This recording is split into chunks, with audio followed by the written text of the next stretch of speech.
साथियों, स्वागत है आपके अपने परिवार टारगेट विद कृष्णा में। मैं अमित कुमार। आज की वीडियो में हम चर्चा करेंगे भारत का जो बजट 2024 का जारी किया गया है 23 जुलाई को। उसके कौन कौन से महत्वपूर्ण बिंदु हैं और उनका भारत की राजनीति पर, भारत की अर्थव्यवस्था पर, भारतीय समाज पर क्या क्या प्रभाव पड़ेगा, इन सभी बिंदुओं पर यहाँ पर हम विस्तार से चर्चा करें। तो वीडियो को लाइक और शेयर ज्यादा से ज्यादा कर दें ताकि सभी तक आपकी ये वीडियो पहुंच सके। तो चलिए करते हैं क्लास की शुरुआत, टॉपिक की शुरुआत। भारत का बजट 2024 की अगर हम बात करते हैं तो सबसे मेन बात आती है कि यह बजट किसके द्वारा प्रस्तुत किया गया। तो हमारे वित्त मंत्री निर्मला सीतारमण के द्वारा ये बजट प्रस्तुत किया गया। और इस बजट को प्रस्तुत जो किया गया वो डेट अगर आपसे पूछी जाए तो 23 जुलाई 2024 को यह बजट प्रस्तुत किया गया। इस बजट की महत्वपूर्ण बात अगर देखी जाए कि महत्वपूर्ण बिंदु कौन कौन से हैं जिनके इर्द गिर्द ये पूरा बजट रहा, उसमें हम देखेंगे तो उसमें बजट में कृषि, स्वास्थ्य सेवा, शिक्षा, रोजगार, अवसंरचना, तकनीकी क्षेत्र में महत्वपूर्ण घोषणाएं इस बजट में की गई। बजट का लक्ष्य देश की अर्थव्यवस्था को बढ़ावा देना है, रोजगार के अवसर पैदा करना है और समाज के सभी वर्गों के जीवन स्तर में विशेष सुधार देने पर इस बजट पर जोर दिया गया। अगर बजट को अगर हम देखते हैं तो आगे हम 2024 के जो बजट है उसके अगर हम सामान्य अवलोकन अगर किया जाए तो सामान्य अवलोकन हम कुछ बिंदुओं के आधार पर करेंगे। जैसे सबसे पहला, सातवीं बजट प्रस्तुति। निर्मला सीतारमण जी का यह सातवां बजट है जो इस आज जारी किया गया। और इसको देखा जाए तो ये 2024 का जो बजट है जो 23 जुलाई को जारी किया गया, ये उनका सातवां बजट आता है। आर्थिक वृद्धि पर विशेष जोर दिया गया है कि आने वाले समय में भारत की अर्थव्यवस्था को उच्च स्तर पर बनाए रखने का इस लक्ष्य रखा गया है इस बजट के अंतर्गत। और भारत के वित्त मंत्री ने इसको उज्जवल बताया है कि आने वाले समय में आर्थिक वृद्धि को बनाए रखना इस बजट का मुख्य लक्ष्य रहेगा। जबकि अगली बात अगर हम देखते हैं तो आगे आता है चुनौतियां और अवसर। कौन कौन सी चुनौतियां हैं इस बजट में और उनमें हमें कौन कौन से अवसर हैं जिन्हें ढूंढने की आवश्यकता है। तो हालांकि बजट में वृद्धि के लिए कुछ महत्वपूर्ण जोखिमों को स्वीकार किया गया है। इसमें मुद्रास्फीति को सकारात्मक जोखिम ये मुख्य है और कुछ नकारात्मक जोखिम को भी मुख्य तौर पर इसमें शामिल किया गया। जबकि वर्ष की प्राथमिकताओं को अगर देखा जाए तो बजट में 9 महत्वपूर्ण प्राथमिक निर्धारित की गई हैं, जिनमें मुख्य तौर पर हम देखेंगे तो कृषि पर विशेष जोर दिया गया, रोजगार, सामाजिक न्याय, शहरी विकास, ऊर्जा सुरक्षा और नवाचार को मुख्य तौर पर इस बजट में स्थान दिया गया है। बजट को अगर हम आगे लेकर आते हैं तो अगर यहाँ पर कर संरचना में क्या-क्या परिवर्तन हुए हैं जिसकी सबसे ज्यादा देख दी जाती है कि इस बजट पर क्या-क्या संशोधन किए गए और कर संरचना में क्या परिवर्तन किए गए। कर संरचना की बात करेंगे तो नया कर ढांचा बनाने की सोची गई है। वित्त मंत्री ने 2024 में नया कर ढांचा पेश किया। इसमें महत्वपूर्ण परिवर्तन हुए हैं जो निश्चित रूप से करदाताओं पर असर डालेंगे। सरकार ने स्टैंडर्ड डिडक्शन को बढ़ाकर 75,000 रुपए करने का प्रस्ताव किया गया है, जिससे करदाताओं को कुछ राहत मिलने की उम्मीद बनी रहेगी। जबकि कर दर संरचना को अगर देखा जाए तो इसमें विशेष तौर पर ध्यान दिया गया कि कर ढांचे में दरों में बदलाव किए गए हैं। उदाहरण के तौर पर हम देख सकते हैं 3 लाख तक की आय पर कोई भी कर नहीं लगेगा। 3 से 7 लाख के बीच की अगर आएगी तो उस पर 5% टैक्स लगेगा। जबकि 7 लाख से ऊपर होने पर 10%, 15%, 20% और 30% टैक्स इसमें रखने की उम्मीद रखी गई है, जो रखा जाएगा। अगर बजट को अगर हम आगे देखते हैं तो उसमें लंबी अवधि के पूंजीगत लाभ को विशेष स्थान दिया गया है। नए कर नियमों के अनुसार सभी वित्तीय और गैर वित्तीय संपत्तियों पर 12.5% की दर से लंबी अवधि के पूंजीगत लाभ कर लगाया जाएगा, जहां नियम और विनिवेश के लिए महत्वपूर्ण शेयर बाजार, म्यूचुअल फंड और रियल एस्टेट में जो लोग निवेश करते हैं उन पर जो अलग से टैक्स लगाया गया वो लगभग वित्तीय संपत्तियों पर बात करी जाए, गैर वित्तीय संपत्ति पर तो वो टैक्स लगभग 12.5% के आसपास बैठेगा।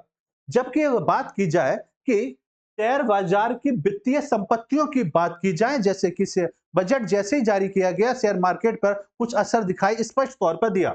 लंबी अवधि के पूंजीगत लाभ कर पर विशेष ध्यान दिया गया है। अगर शेयर मार्केट को देखा जाए लंबी अवधि के पूंजीगत लाभ करों को बदलाव आ गया है और ये 12.5% की दर से लागू होगा। पूंजीगत लाभ के लिए छूट की गई और इसमें 1.25 मतलब 1.25 लाख रुपए प्रति वर्ष होगी। ये बदलाव निवेशकों पर प्रभाव डालेगा और विशेष रूप से शेयर बाजार और संपत्तियों लब्धि पर विशेष निवेश लोग अधिक से अधिक इसमें करेंगे। जबकि सिक्योरिटी ट्रांजैक्शन टैक्स की अगर हम बात करें तो बजट में जो बजट है इसमें एसटीटी जो टैक्स होता है इसमें भी मुख्य तौर पर वृद्धि आपको दिखेगी।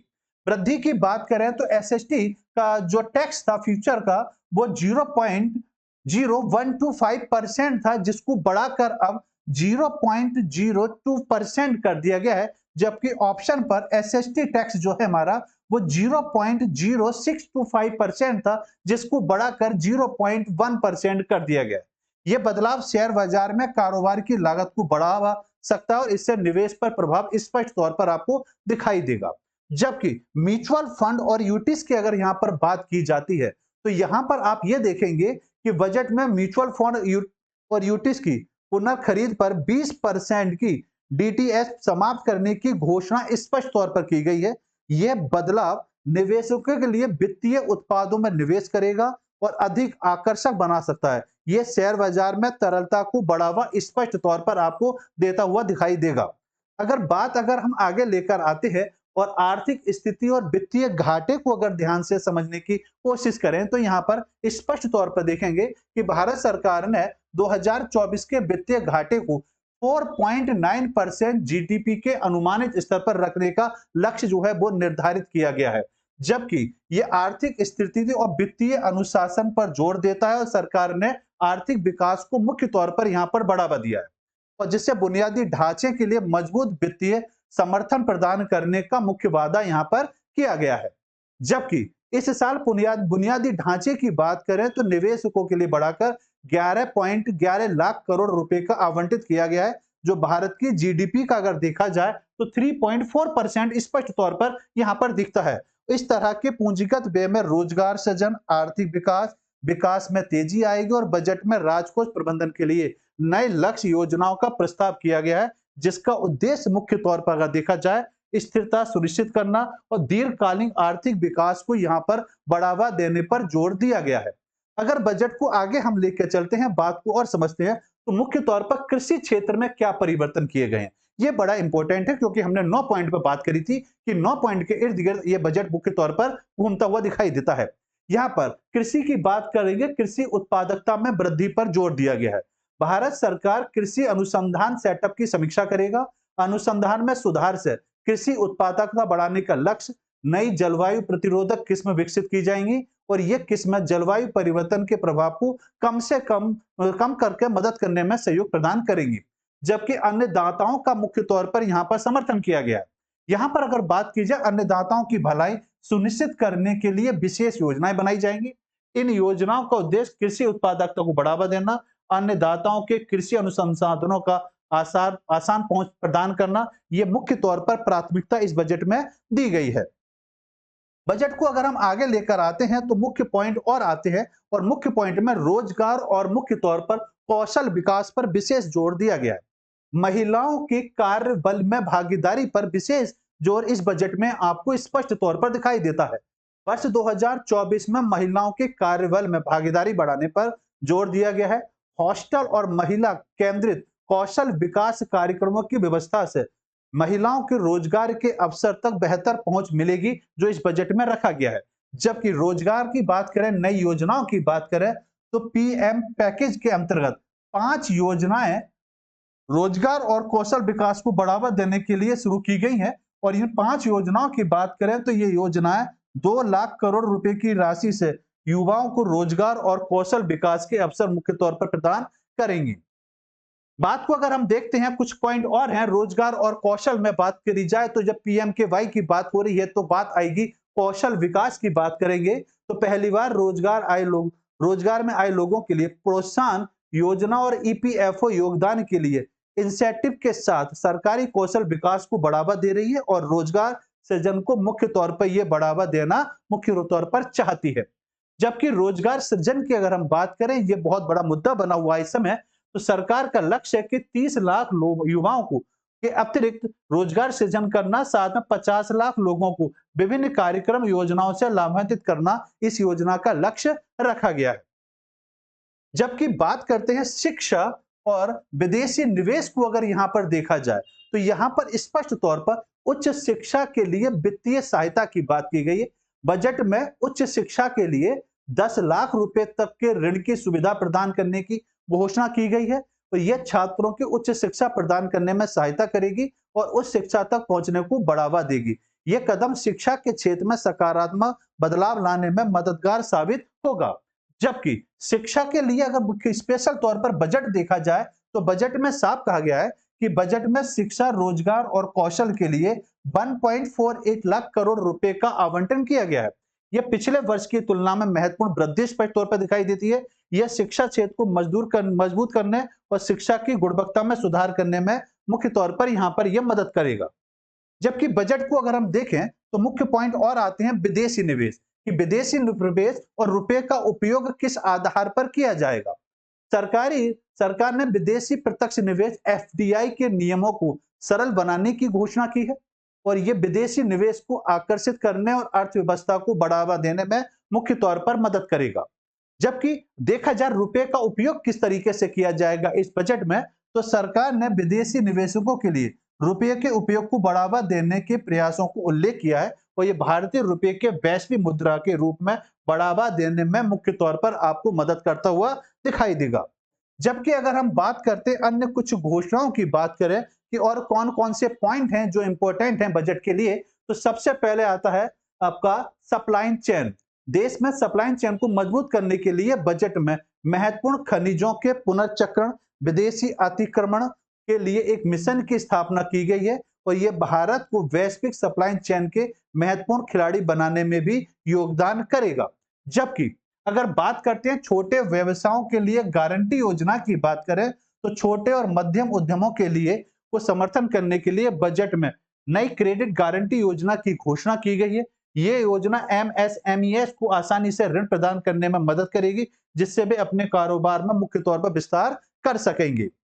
जबकि अगर हम बात करते हैं अन्य में, तो मुख्य तौर पर अगला आता है आपका जो है आपका अगले टैक्स समाप्ति। बजट 2024 में इसको समावी निवेश की टैक्स जो था इसको मुख्य तौर पर समाप्त करने की घोषणा कर दी गई है। इससे समाप्त होने से होगा क्या कि एक कदम निवेशकों को बढ़ावा देगा, जिससे निवेश और अधिक रिटर्न मिलेगा और छोटे निवेशकों को सबसे अधिक इसमें मुख्य तौर पर लाभ स्पष्ट तौर पर दिखाई देता हुआ मिलता है। जबकि टेलीकॉम और कस्टम ड्यूटी की अगर हम बात करें तो भारत ने टेलीकॉम उद्योग को बढ़ावा देने के लिए मोबाइल और एक्सेसरीज का पर कस्टम ड्यूटी कम की है और पीसीए और चार्जर पर ड्यूटी कम कर दी गई है, जिससे घरेलू उत्पाद में मुख्य तौर पर वृद्धि आपको दिखाई देती है इस बजट में। जबकि बात करते हैं बजट में, तो बजट की अगर हम अवसंरचना और अनुसंधान को देखा जाए तो अवसंरचना पर अगर ध्यान दिया जाता है तो यहाँ पर बजट में ग्रामीण विकास और सड़क कनेक्टिविटी के लिए बड़ी राशि का आवंटन किया गया है। 2.66 लाख करोड़ रुपए का आवंटन ग्रामीण विकास के लिए किया गया है, जबकि 26,000 करोड़ रुपए का आवंटन सड़क परियोजनाओं के लिए किया गया है। यह दर्शाता है कि सरकार अवसंरचना के विकास को प्राथमिकता देना चाहती है। जबकि औद्योगिक विकास की अगर हम बात करें तो बजट में 12 नए औद्योगिक पार्कों को मंजूरी दी गई है और ये औद्योगिक विकास को बढ़ावा देने में रोजगार के अवसर प्रदान करेगा और सरकार देश में औद्योगिक केंद्र बनाने की योजना मुख्य तौर पर यहाँ पर बनाती हुई दिखती है।